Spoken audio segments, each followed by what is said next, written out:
Did you know that some of our deepest, most powerful life lessons come from the most difficult experiences? That's why our souls really don't care if we go through difficult times or easy times. That's our human, conscious mind that cares about those things. Our souls just want the lessons and the experiences, and it doesn't really matter how we get them, and Earth is a perfect place to practice. Let me give you an example from a recent higher self-hypnosis session I had. With this client, we looked at a past life that she had, and in that life, she was a young 15-year-old boy when we came on the scene. He was on a lunch break and dilly-dallying because he didn't want to return to work. He worked in a mine and was afraid of working underground in the mine. He had great fear because he had a friend who got trapped in the mine and died. And so every day when he went to work, he would just constantly think and be in fear about what happened to his friend and fear that the same thing would happen to him. He feared being trapped in there and either suffocating or starving. When I asked how often he thought about these things, he said all the time. He was terrified.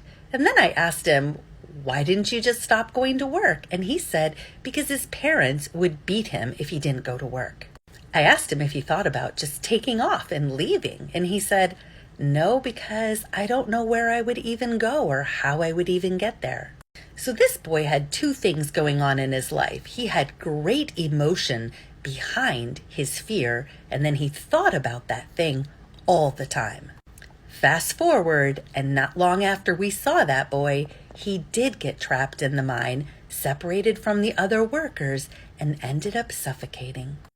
But as I pointed out to my client, there were two huge lessons that she learned on a soul level from that experience.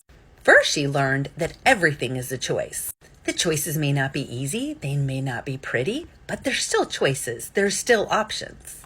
Again, he could have taken off, even if he didn't know where he would go, or he could get fired or not go to work anymore and face being beaten by his parents. But he chose not to. And next, she got to learn the lesson of manifestation. That boy was an incredible, powerful manifester.